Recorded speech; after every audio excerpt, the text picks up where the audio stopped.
Hey, it's Dr. Cam, and welcome to Maximus Call-In Radio Show 35.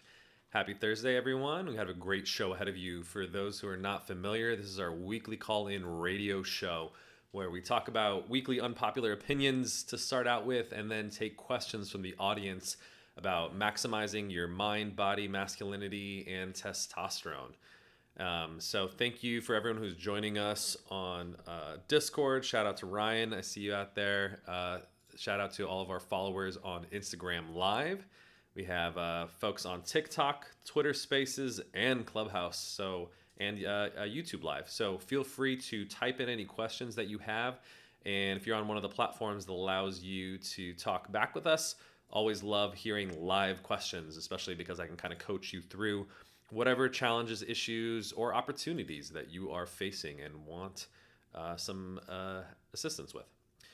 So to start out, I always like to do a weekly unpopular opinion.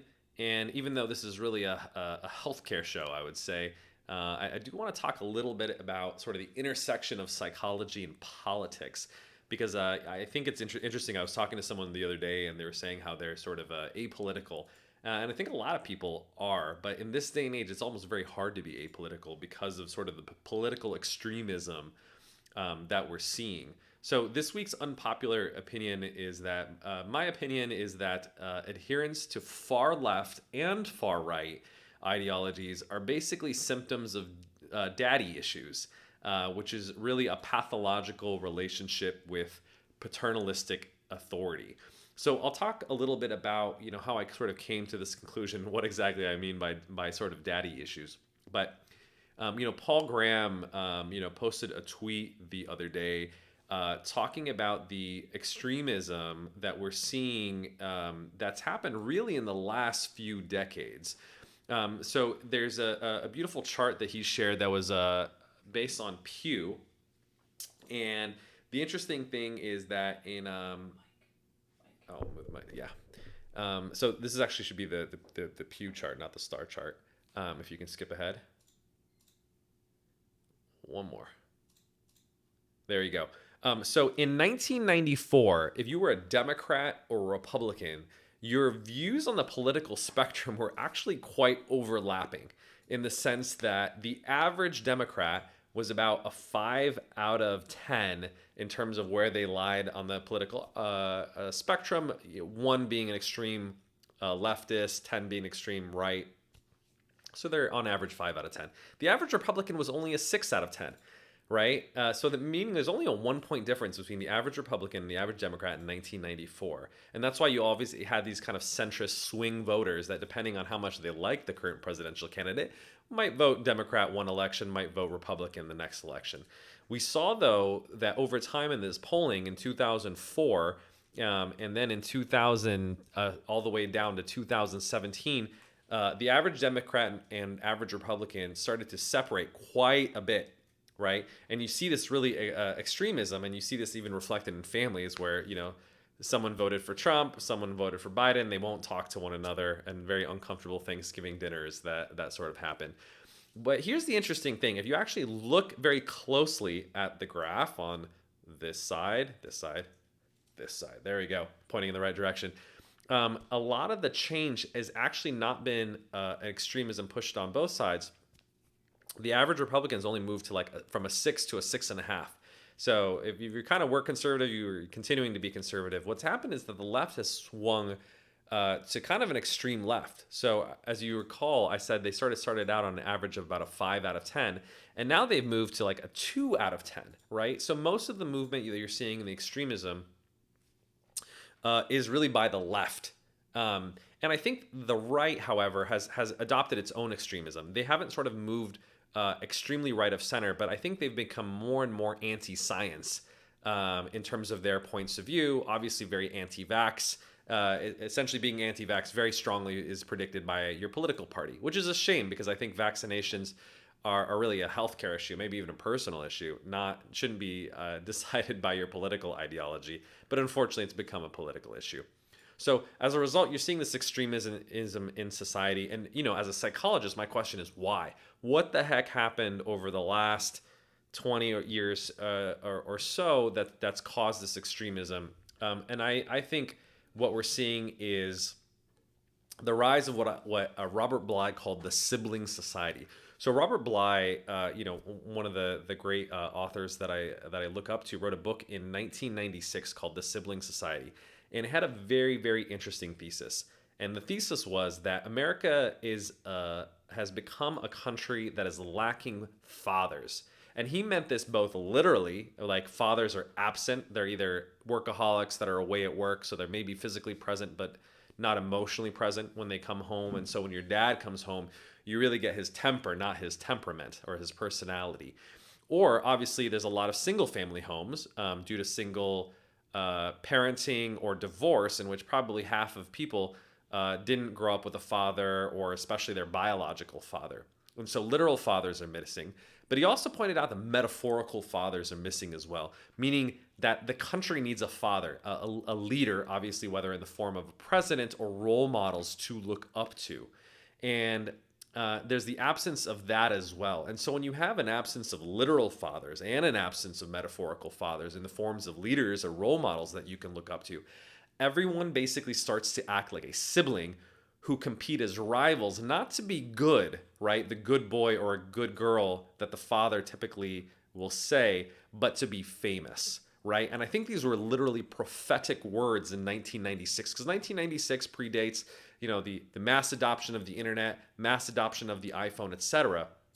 But look at what's happened with a smartphone in everyone's pocket and almost everyone being on Facebook or Instagram.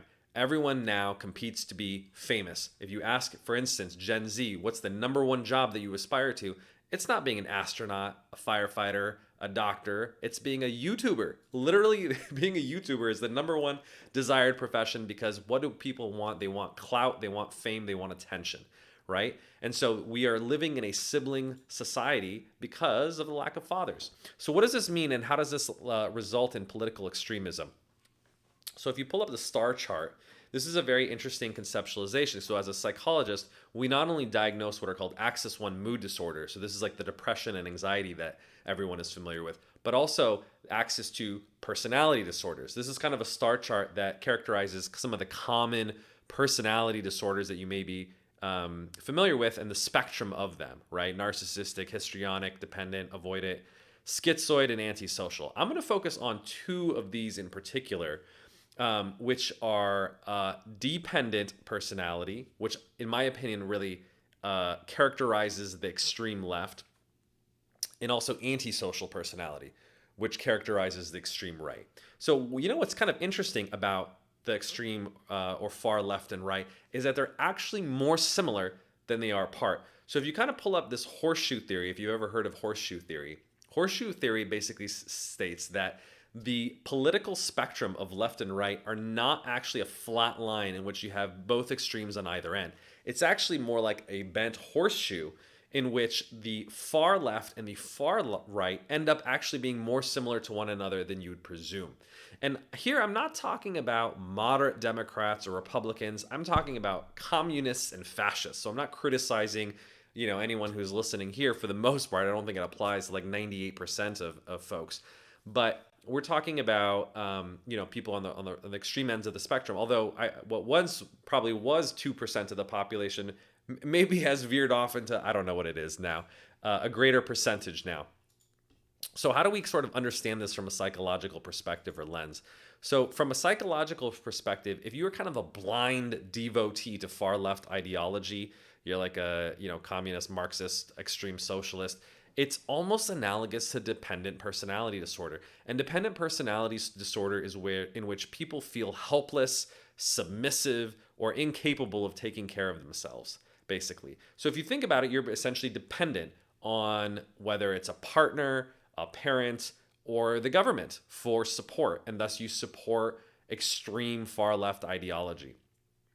On the other hand, if you're a blind devotee to the far right, it's basically analogous to antisocial personality disorder. So antisocial personality is really characterized by a lack of empathy and an opposition to authority. And so even though a lot of far right people are radically independent,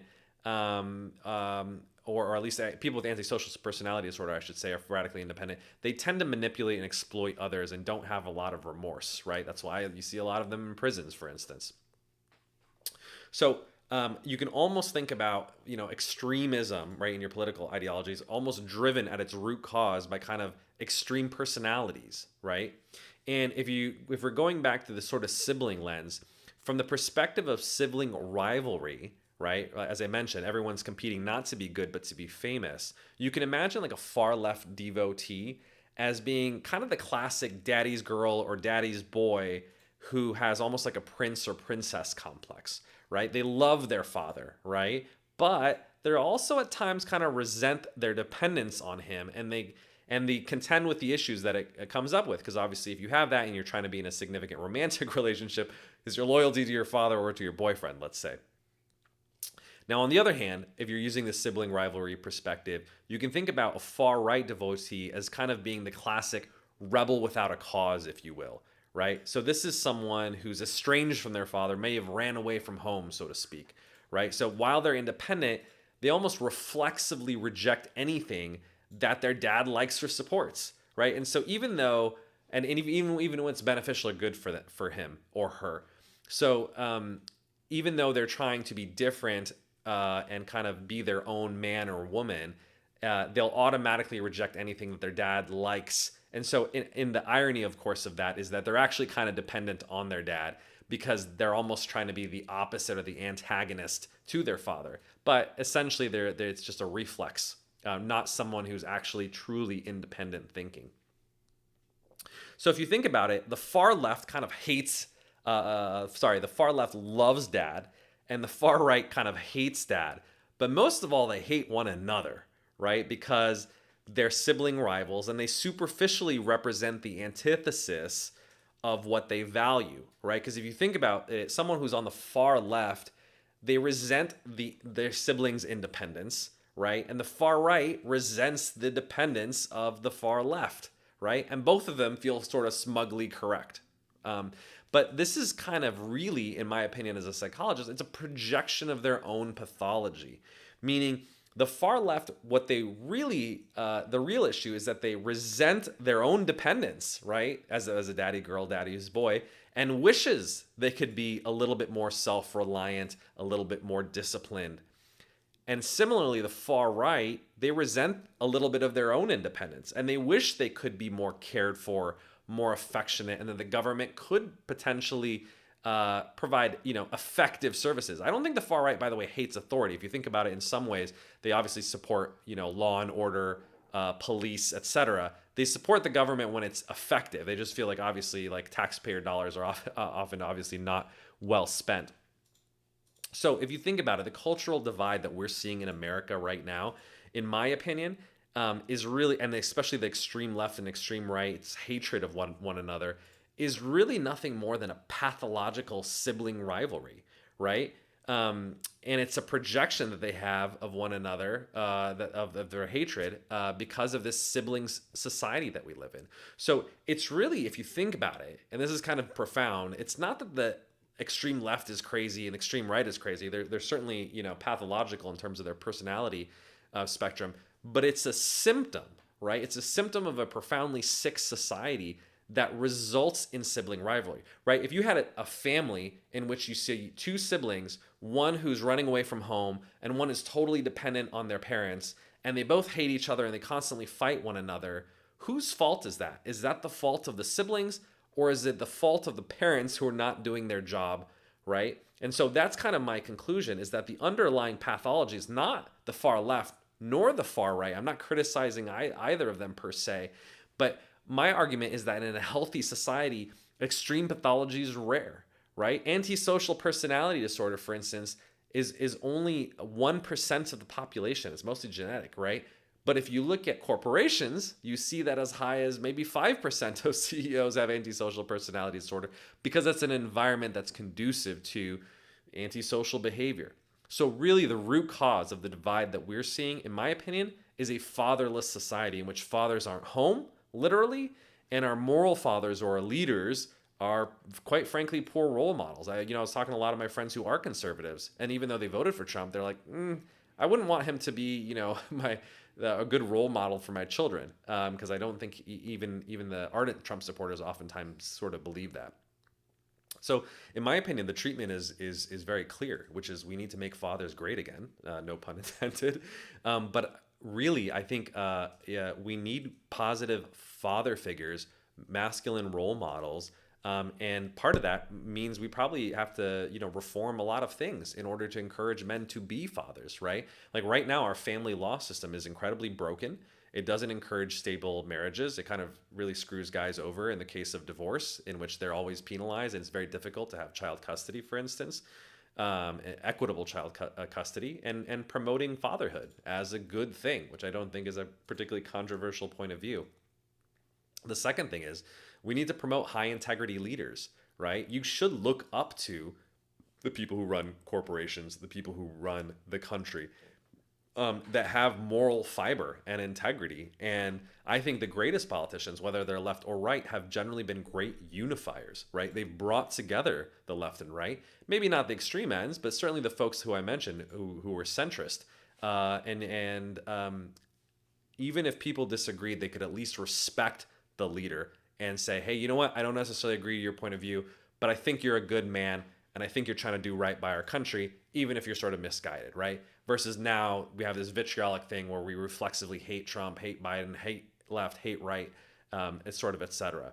So the moral of the story is that if you're seeing a shift towards extremism, whether it's in your own personality, in the personality of your family or your friends, you may interpret it as a symptom, right? That person may need more self-parenting. And if you remember from last week's show, if you can actually pull up the parenting matrix that we talked about last week, right? So the authoritarian parenting is sort of the far right. The permissive parenting is sort of the extreme far left, right? But what we're trying to promote is authoritative parenting, which is both authority and affection. It's being demanding and being supporting. And so we talked last week about how self-parenting requires both of these things in order to be effective, being your own father, so to speak. But I think that's also what we need in this society. We need to care for one another, right? We need to provide affection to even the people that we disagree with, but also structure and limits as well, right? We don't necessarily need to tolerate abuse from one another. So, I think that's the only way that we're going to heal as a society is we really need good father and mother figures, quite frankly. We need both of them. They both provide complementary, I would argue, energy.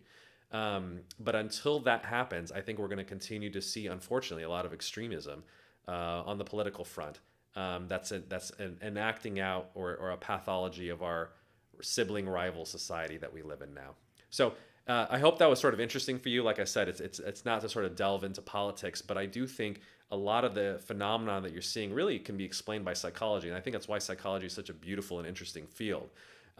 Is, at least on a theoretical basis, maybe sometimes not on an empirical basis, it can provide a explanation or conceptualization of some of the behavior that we're seeing. And unfortunately, a lot of the behavior that we're seeing is pretty extreme. And so when you see acting out, right, as a psychologist, you always ask yourself, what is the purpose of that behavior? And I think as a sibling, you think about it, when you're growing up and you're going from being a boy to a man or a girl for a woman, you're trying to do what psychologists call individuate, right? You're trying to show yourself as an individual. And oftentimes how siblings do that is they try to differentiate themselves, right? If they can't compete with one another in sports or school, they're going to try to do different things, right? So they can stand out and be their own person. And I think you're kind of seeing this with extreme left and extreme right. They're pushing themselves farther and farther away. One's pro-science, one's anti-science, one's pro-environment, one's sort of anti-environment, where a lot of times I think they had actually more similar views on most issues than not. Now it's kind of diverged kind of far away because what do they want? They want attention, which is what every sibling wants, right? They want to be their own person. They want to be recognized for who they are. They want attention. But what they really want is not just attention from the media or from their peers. They want attention from their father, right? They want the love and the care and the affection that's missing. And when that's missing, that's why you see the acting out that you're seeing nowadays. So that's my 2 cents. Take my opinion for what it's worth. But I think understanding psychology is the foundation to understanding politics as well. And hope that was interesting for all of you. So awesome. Let's get to questions. If anyone has any live questions, please speak up. Otherwise, we had a lot of user submitted questions in the last week. Missing. That's why.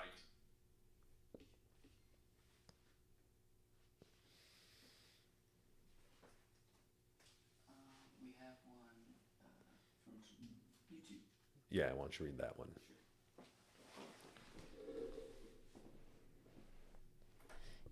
All right, we had a question from YouTube. Why would someone of strong moral fiber choose to enter the political arena in this cancel climate? Yeah, it's a great question.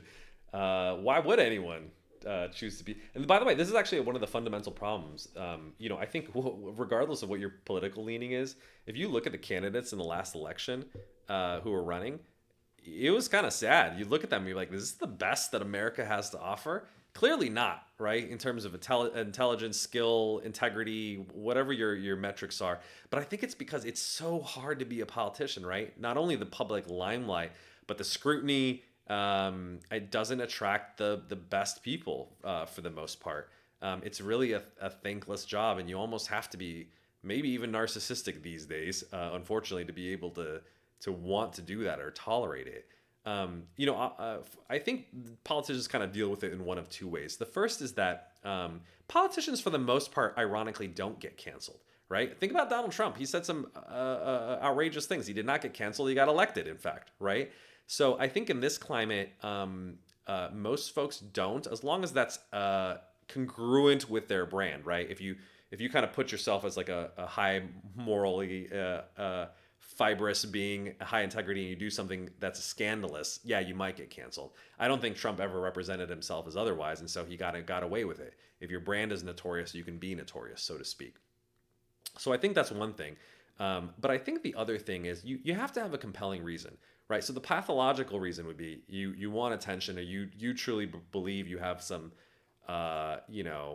special contribution to give that only you can give, right? Only you can save America, so to speak. I think that's the wrong reason to get into politics, but you know what? It does compel some people to certainly do so. On the positive or more beneficial spectrum, I do think there are people who are genuinely mission driven, and their values sort of reflect, an America that they want to see, and they're willing to essentially martyr themselves, I would argue, especially in this cancel climate, to go out and provide positive impact on the world. I am not a politician. I don't think I'll ever run for politics because it's just anathema to me. But I can speak from personal experience. The reason that I do a lot of media and social media now is because I have a very strong and core value around alleviating human suffering and helping make men great in mind and body. And I'm quite frankly willing to martyr myself.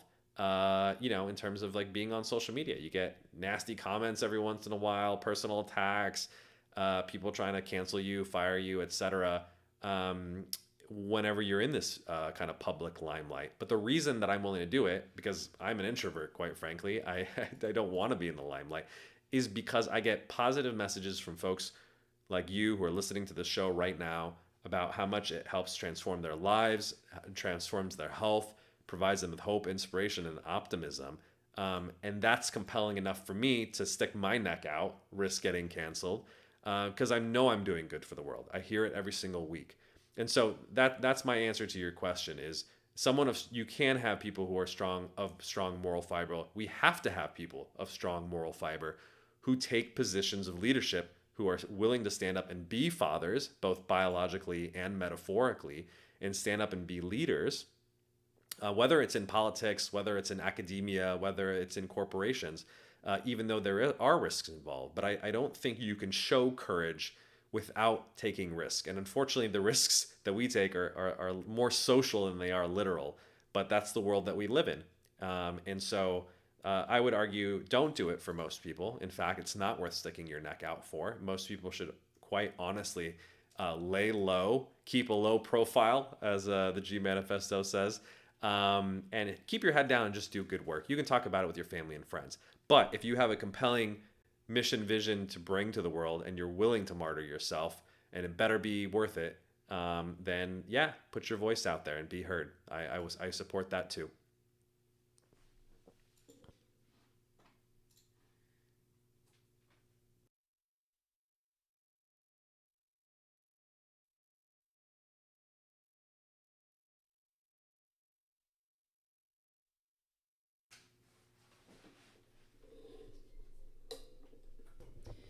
Okay, we had a question last week come up. Hey Cam, would also love to know your thoughts on. I'm gonna try and pronounce this correctly. Capikachu or Mucina, also known as L-Dopa. Thanks. Sure. So this caller is asking about L-Dopa. L-Dopa is an amino acid, and it's actually the precursor to a couple key neurotransmitters. The main one of which is, of course, dopamine, adrenaline, and noradrenaline. It's actually an over-the-counter supplement and a prescription pharmaceutical drug, depending on the source.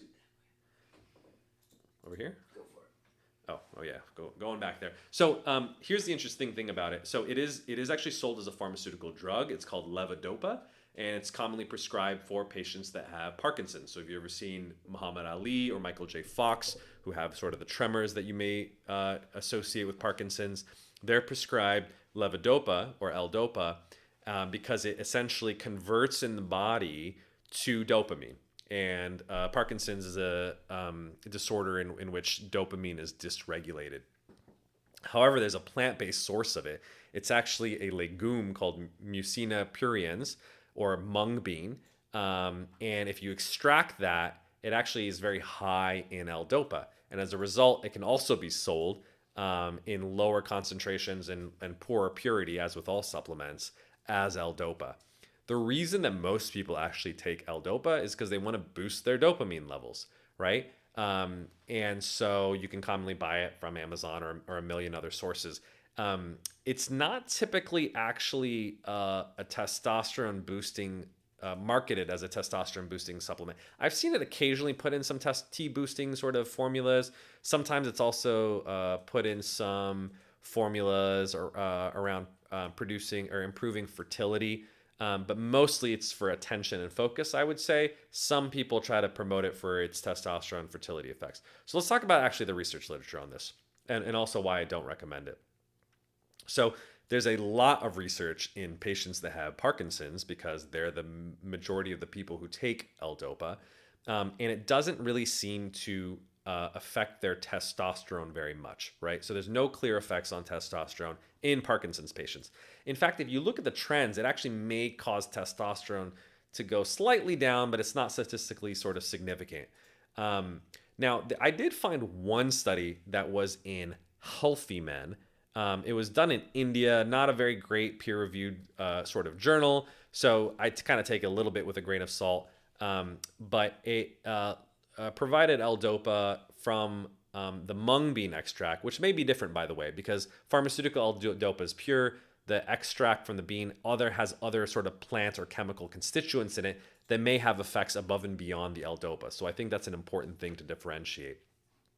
So what they did find was it did improve sperm concentration a little bit, and then it actually did have a slight hormonal effect as well. Well, first, let's talk about the effect on neurotransmitters. So, as predicted, L-Dopa did increase dopamine, noradrenaline, and adrenaline because it's literally the precursor to these neurotransmitters. And so, your body using enzymes will convert L-Dopa to dopamine, adrenaline, noradrenaline. I, by the way, don't think this is a very good idea. Dopamine agonists, although this is not a direct dopamine agonist, it's a more orthomolecular approach in that it's feeding your body with the substrates or the precursors to dopamine, is a little bit questionable because the dopamine system is very finicky. We know that at least with prescription or pharmaceutical dopamine agonists, like pramipexole, for instance, in a small contingent of users actually causes like gambling addictions. There's actually been lawsuits against the pharmaceutical companies because these poor patients with Parkinson's, a small percentage of them end up blowing like huge amounts of cash in casinos, or end up developing like a sexual addiction that they didn't have any previous history. Like, these aren't people who were gambling or sleeping around a lot, but it kind of induced this weird compulsive kind of behavior because it started messing with their dopamine system. So while relatively rare, the fact that your dopaminergic system influences things like compulsivity and addictive behavior may suggest that maybe you don't want to play around with that too much. The other problem with it is there is a tolerance effect that builds very quickly. So if you're trying to take L-Dopa as almost like a poor man's Adderall, it will increase your dopamine and adrenaline, noradrenaline, or like a Concerta or a Ritalin. They kind of work on similar neurotransmitters. The problem is the tolerance builds very quickly, and so you have to take more and more L-Dopa to have the same effect, which is not great, because obviously you're going to take more and more and risk greater and greater side effects as doing so. Now, what about sort of hormones? They did look at the effect on hormones. At least in this one study, they did find a slight bump in LH, or luteinizing hormone, which is the precursor to testosterone, and it did boost testosterone a little bit. While statistically significant, the increase was about 27% in patients that had normal sperm. So to me, as we talked about in many previous shows about other sort of herbal supplements, ashwagandha, tongkat ali, whatever that Nigerian shrub was that Dr. Huberman was promoting, they're all kind of have very similar outcomes. They tend to boost testosterone somewhere between 10, 20, maybe in this case 27%. And like I said, it's not a clinically meaningful improvement, even though it's statistically significant. You're not going to feel a 27% improvement. You really need to feel to have the improvement be, I would say, at least 50 to 100%, or 1.5 to 2x increase for you to subjectively really feel the increase. So if you're trying to take L-Dopa in order to increase your testosterone, I would say you're wasting money, because you're probably not going to feel the effects. And second, you're playing with your dopamine system in order to achieve that end. And even if that is your singular goal in order to improve your attention and focus, I think it's risky, and you're risking tolerance as well. And so it's not really a recommended supplement that I suggest most people play with. So you do see in a lot of formulas. If you do see in a formula, first of all, you should know that all test boosting formulas are nonsense, and you should not piss away your money. But in this particular case, I also think it's ineffective and risky, and I do not recommend it. Unless you have Parkinson's and your doctor prescribes it, but that's a whole different category.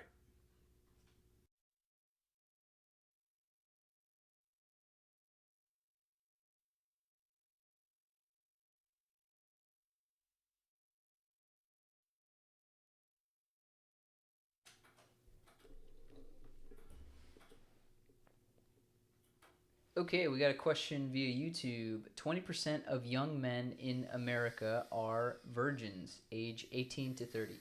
What do you think are the long-term consequences of this on American society? Yeah, it's a great question. So more than 1 in 4 young men in America are virgins between the age of 18 to 30. Another way that I've seen this statistic represented, by the way, is I think they did a poll asking young men and women if they've just had sex in the last year. And I think I've talked about this on a previous show. The fascinating thing was it hasn't changed that much for women, but the sexlessness, if that's a word, increased dramatically for men. Which, if you kind of shrewdly think about how that even makes sense, how are women having the same sex but men are having less sex? How does that even, the math even add up? It makes sense when you realize that basically fewer men are having sex with more women. And that's directly a result of online dating, right? In which we know, I've commonly shared the Tinder data, that the top 20% of men compete for the top 80% of women, and the bottom 80% of men compete for the bottom 20% of women. If you're not basically a 9 or 10, so to speak, in attractiveness, you shouldn't even bother using social dating apps, because you're just not going to get very much effective results, or you're going to get worse results than you could have quite frankly, dating in person. So as a result of that, what's happening is you have sort of attractive men, alpha males, if you want to sort of use that term, who are sleeping with multiple women. And as a result of that, some of those women who would typically bond or be with, I don't know, an average kind of guy, are choosing to forego the average guy and rather be with a more attractive slash sort of alpha male. So this is kind of a common adage that a lot of women would quite frankly rather share an alpha rather than have their own beta, as cynical as that sort of term, that phrase is. But I think it's an accurate, unfortunately, characterization of what's happening in society. So literally, if you think about it, let's just take like four typical guys. Let's say the top 25% is probably sleeping with, you know, like, let's say 2 women on average. The 25%, you know, let's say, yeah, 3 women, let's say on average. The 25% below that is sleeping with, well, let's say the top 25% sleeping with 2 women. The 25% below that sleeping with 1. 25% below that sleeping with maybe 1. And then the bottom 25% is sleeping with 0. So out of those 4, you know, men, 3 of them are sleeping with women, but it's mostly because the guy at the top is hoarding 2 to 3 women for himself. And then the 4 women are all sleeping with various men. At least the majority of them, probably like 80-90%. It's not as high as 27%.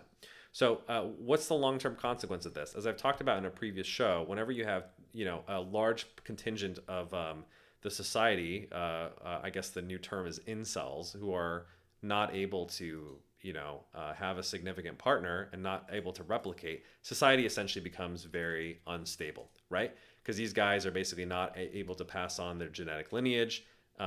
This is typically historically the effect of this is in societies in which they become unstable, they rebel, you know, governments are sort of overthrown because they feel screwed. And well, literally not screwed, pun intended, but they feel screwed over by the system in which they're not able to successfully marry, have a family, and continue their family line. So I think this is also kind of a result of sort of a fatherless society, so to speak, in that it doesn't promote stable monogamous relationships. And without sort of that guidance of the father and saying, hey, you know, maybe you shouldn't be with a guy who's with 2 other women at the same time as you in this sort of casual dating society, in which monogamy is not sort of promoted as much as it was before.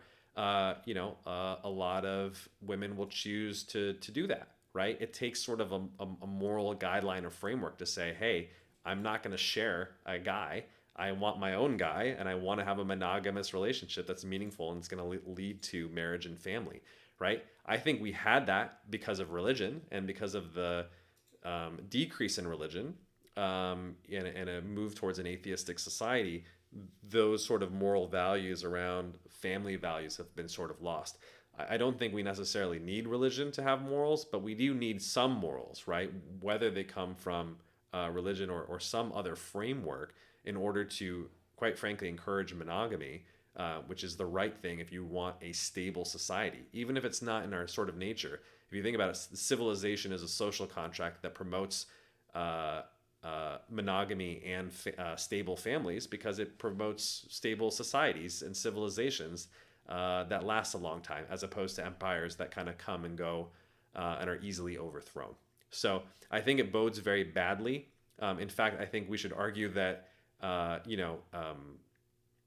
the healthy physical intimacy on equal par with men and women should probably be a key metric of the health of American society, not just GDP.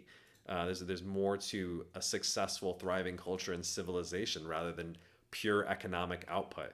And I think it's very short-sighted that we don't pay attention to these things because they're the canaries in the coal mine. Like, people are like, ah, ha, ha, who cares if 1 in 4 guys aren't, you know, getting laid? It's not really about getting laid. It's the fact that we're becoming a very competitive, hypergamous society, which is really a regression to feudal warlord times in which one guy hoarded all the women. And so if you really care about egalitarianism and stability in society, you have to provide opportunities for men and women to have stable monogamous relationships. I think most people would actually agree with that. And so I don't know what the solution to that is. Dating apps are out of the bag and we're never going to go back. But I do think there needs to be kind of a social movement that promotes monogamy for both men and women, right? Like we should encourage guys to not prolifically sleep around, even if they're not necessarily ready for marriage. And same thing with women. I don't think it's obviously good for, the transmission of STIs and the impairment of pair bonding that happens, right? There's a theory that, and there's data that backs this up. The more partners that you sleep with, the increased rate of divorce that you have. And the underlying conjecture is that it impairs your ability to pair bond and really stick with someone and be emotionally connected with them when you sleep with too many people. And I don't think, unfortunately, that's taught in sex ed, that you can't just fuck a bunch of people and assume that you're going to be psychologically intact. And then once you find your dream man or woman, that you'll be able to connect with them, right? Oxytocin and other hormones are very involved with that are released every single time you have sex and you have orgasm. And if you do that with too many people, it's unclear. I don't think the evidence is very clear, but there's an interesting thesis, let's say, that it may affect your ability to pair bond with one person if you've shared that very strong, oxytocin release with too many people. So I think for that, and obviously the STI risk, which is out of control too, 1 in 4 people have a sexually transmitted infection. I think promoting monogamy, safe sex, etc., is almost a no-brainer in any sort of civilized society.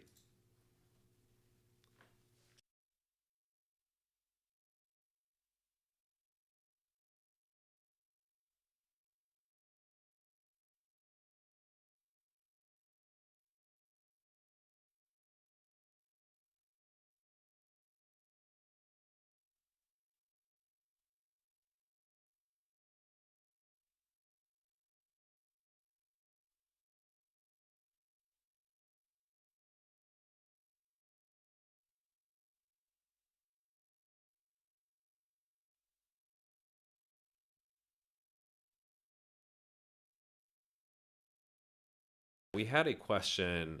I'll read this one. Hey, Dr. Cam, love the show. Wanted to ask, do you have any tips on pushing circadian rhythm back? I'm consistently waking up at 5:30 in the morning after only 6 hours of sleep per my Whoop device, one of these little wearable bands, which much rather be waking up at 8:30 a.m. but have a hard time getting my body to shift. So yeah, welcome to getting old is what I would say. When you're young, and I don't know if we have a clear indication of why this is.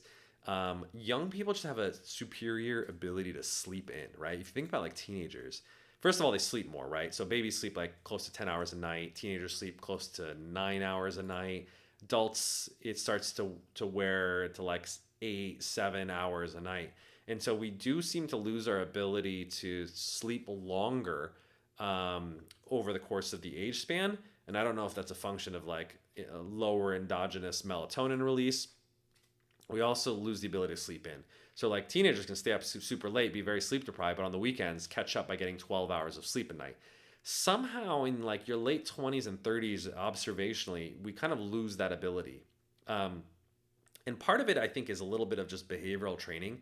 The body, does accumulate sleep debt, is what it's called, right? So if you're, let's say you're getting 6 hours of sleep a night, you need at least 7.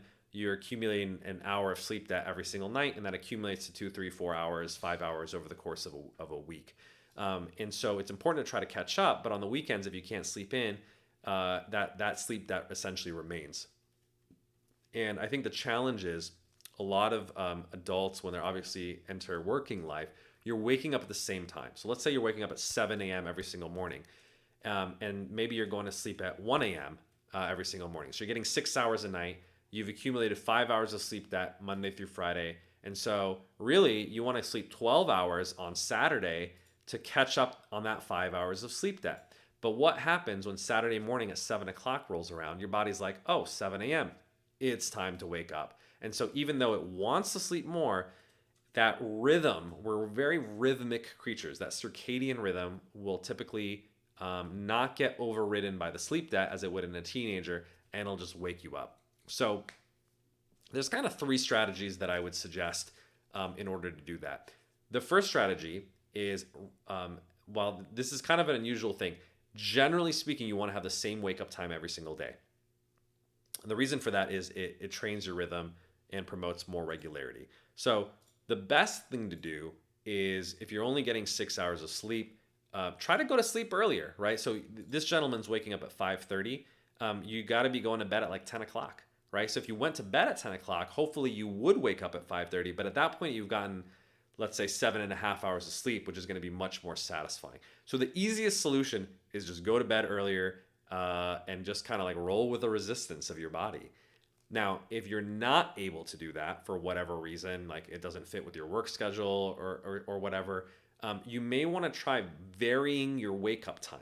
Ironically, if you wake up at 5:30 every single day, you will likely wake up at 5:30 on the weekends. You can't sleep in.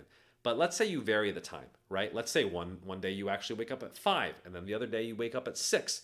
Your body essentially will not have that regularity of rhythm when it comes to your wake up time.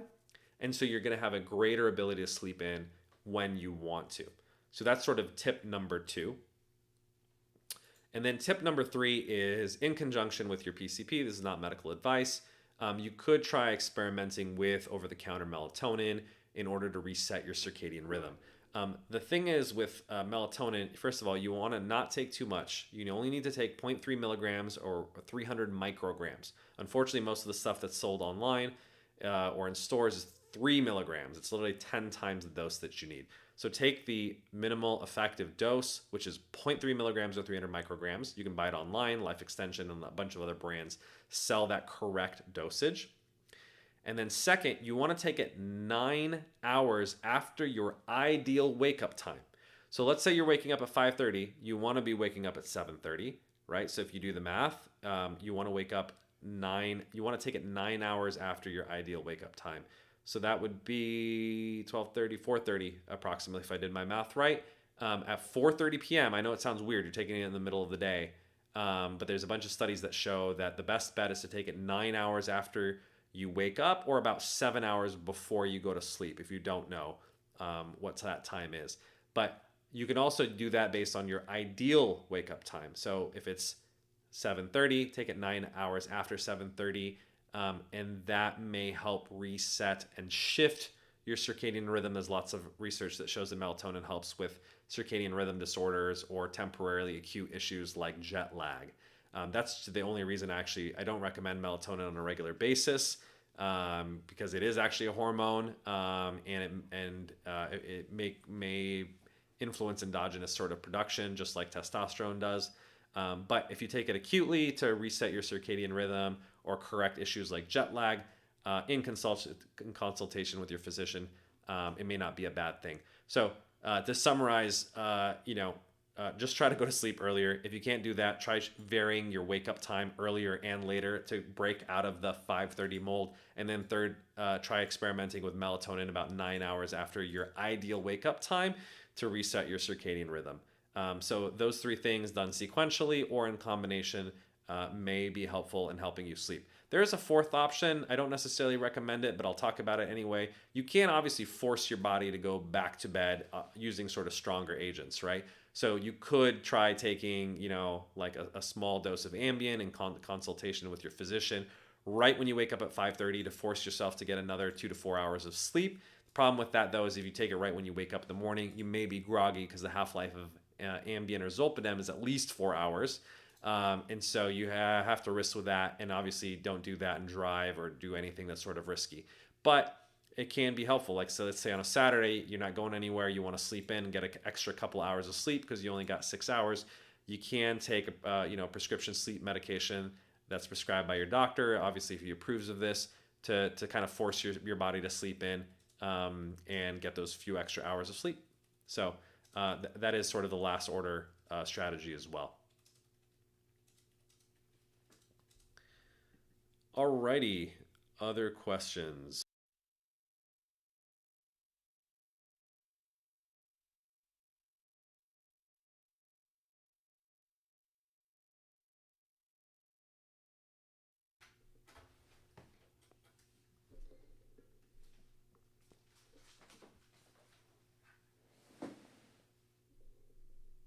Okay, we had another question. This actually came in last week in response to a previous episode about your unpopular opinion on drinking. We had a question come in. If we all stopped drinking, how are we supposed to shut off our minds after a long day of work? Yeah, what a great question. What a sad question, actually. That was literally my response when I heard that question. If you recall from a previous radio show that we did, I talked about how no amount of alcohol is safe, and that doesn't mean we can't consume alcohol in moderation, but at least we shouldn't lie to ourselves that it's healthy if we do drink it in moderation. It is a carcinogen, it is harmful, and literally the greater the dose, the greater the toxicity. My point of view, and this goes with all things in life, is do it with eyes wide open, right? You make a personal choice. Obviously, we know like cigarettes and cigars aren't good for us either, but people smoke anyway. So at least don't delude yourself that your glass of wine is healthy for you. That's my main message. And the second thing is there's really no safe amount. So don't think that like, oh, I'm consuming, alcohol and it's totally fine. You're doing damage, but you're an adult, so make your own responsible choices. So that was kind of the takeaway from the previous radio show. So the callers, responding to that and saying, hey, if we stop drinking, well, first of all, I'm not saying you absolutely need to stop drinking. I'm just saying don't fool yourself when you drink. So that's take home number one. If you absolutely are going to drink, I'm a big fan of the one and done rule. You shouldn't consume more than one alcoholic beverage in one sitting. That goes for both men and women. I actually think the new guidelines are not that men can have two drinks and women can have one, as I talked about. Uh, Limit yourself to one drink. That generally will prevent you from getting in too much trouble, literally with DUIs and other things. Obviously, if you can consume it with food, even better. So I'm not saying abstinence only is the only way. I don't think that's realistic, quite frankly. Whether it's for alcohol or internet, I think we have to take a more harm reduction approach, right? Which is just don't overdo it. It's really like the binge drinking that gets people in trouble. But as a psychologist, it's not just the behavior that's the problem, but it's the function that it's serving. Let's say you're socializing with your friends and you decide to have a beer for no other reason than you want a cold beverage and it's an excuse to hang out and talk. Is that the worst thing in the world? Not really. It's not healthy for you, but is it tremendously harmful and going to reduce your life if you do that once in a blue moon? The length of your life? Not really. In fact, it may improve your quality of life, arguably. But if you're using it in a different way, let's say every day that you come home from work, you are stressed, you're spent, and you're burnt out. And then what do? You crack open a cold beer to shut off your mind, as your caller says, right? It's to avoid your emotions. That, as a psychologist, even though you're consuming the same amount of alcohol, is problematic. Because I always tell people the number one rule that you should practice if you learn anything from psychology is never, ever avoid. And that means avoid negative thoughts, feelings, memories, or sensations, because that is literally the root of pathology and disorders. So when asking that question, like, oh, well, how are we supposed to shut off our minds? My answer to you is, why are you trying to shut off your mind in the first place? Meaning, like, why is your mind your enemy, right? And that you need to shut it up or numb it or suppress it. Like, how sad is that you have such a negative relationship with your mind that you need to literally inebriate it in order to distance yourself from it? Let me use a metaphor that may make this even clearer. Instead of talking about you and your mind, imagine you're talking about another person. Let's say it's your wife or your husband, your significant other. And when you get home from work, they like to talk. And you've been talking all day at work, you've been in meetings, and you just hate, hearing it from them, because it's not that you hate them. It's just, you're tired after a long day of work, as you put it. And so you decide to shut them up, right? By either avoiding them, you go to another room so you can't hear it. You put the TV on as loud as possible so you can't hear your significant other. Or you get them drunk so that they can't say anything. Now, obviously, it's a ridiculous analogy, but it shows how silly that strategy is, right? Like, if you don't want to hear something, avoiding another person, especially a person that you love, that's close to you, is intimate with you, is a very immature and harmful strategy. So if you're doing that with a relationship with someone else, why would you do that for yourself, right? your mind is kind of a significant other, if you will, right? I always say in ACT, you are not your mind, and your mind is not your friend, because your mind sometimes does give you unhelpful thoughts and sensations. But guess what? It's in there. It's there for stay. You can't get a divorce from your mind, right? It's going to be there. So as opposed to trying to shut it up, avoid it, or make it go away, or numb it literally with alcohol or drugs, we have to change the way that we relate to it. It doesn't mean you need to listen to your mind, right? Your mind may be, I don't know, being like, I hate my boss, I hate this job, blah, blah, blah. And maybe your mind is right, if there even is such a thing as right.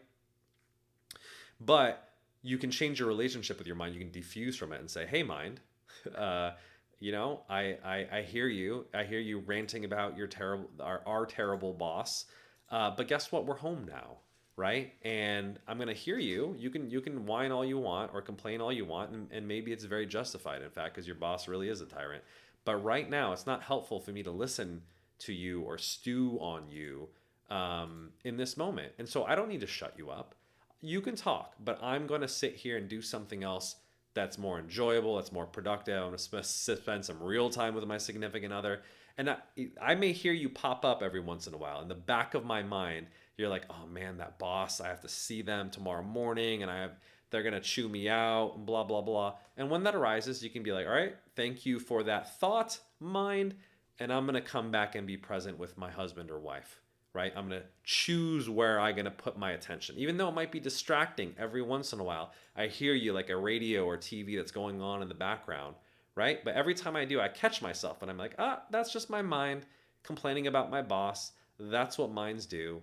I know I had a long day at work. I'm going to have a long day at work tomorrow, but I'm going to shift my attention back to doing what's important to me, doing what's meaningful to me, which is how am I going to spend this evening in a way that's congruent with my values and be a loving partner to my husband or wife, or do something fun or enjoyable, or whatever it is, the value that's important to you. You don't need to shut up or shut off your mind. You just need to relate to it in a different way, and that you don't need to take it so seriously, right? You can just diffuse from it a little bit, hear it. You're not going to be able to shut it up anyway. There's no amount of alcohol that will shut off your mind completely unless you literally are blackout drunk, but that's obviously problematic. So you don't need to numb it or make it go away. You just need to change your relationship with it. And by the way, the moment that you do that, it's truly freeing, right? When you talk to people who've stopped using alcohol, whether they were abusing it or dependent on it, they just talk about how much better they feel. They sleep better. They're more attentive. They're more present. They're more productive at work the next day. They're less fat because it just puts on a bunch of extra calories that are completely, non-nutritive. There's no nutritional value in ethanol whatsoever. And yeah, it's just clearly better. So if you're using alcohol for emotional avoidance, I 100% do not recommend that. And I think diffusion, or using sort of principles from ACT in order to relate differently with your mind, is really the more emotionally and psychologically mature way of dealing with an unruly mind. It's the monkey mind, as the Buddhists say. So you don't get the monkey drunk. You just become friends with the monkey. You don't let the monkey monkey you around or tell you what to do, but you let it do what monkeys do, which is muck around. And you are the boss. You are the pet owner. You are in charge of your body, right? Even if you can't control your mind, and you can control your hands and feet and what you do every single day. We have choice as human beings. And so you don't need to feel good in order to do the right thing. And if you embody that message, which is a very powerful one, I'm going to repeat it. You don't need to feel good to do anything, right? And you don't need to wait to feel good or ready to do anything of importance or merit in this world. And when you act accordingly to that, that is an extreme superpower, and it will unlock potentials and possibilities in your life that you're not even aware of. That, to me, is real freedom.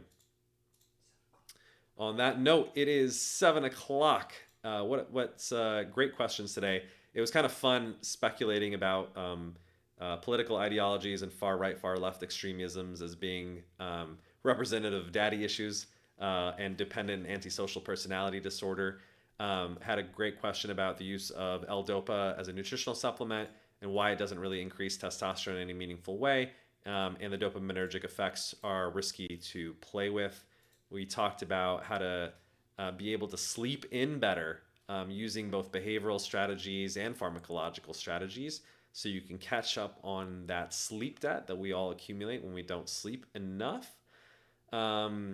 And we talked about why it's worth sort of sticking your neck out, and whether it's being a politician or an influencer these days, given cancel culture, and having a raison d'etre or a reason for being, in order to do that.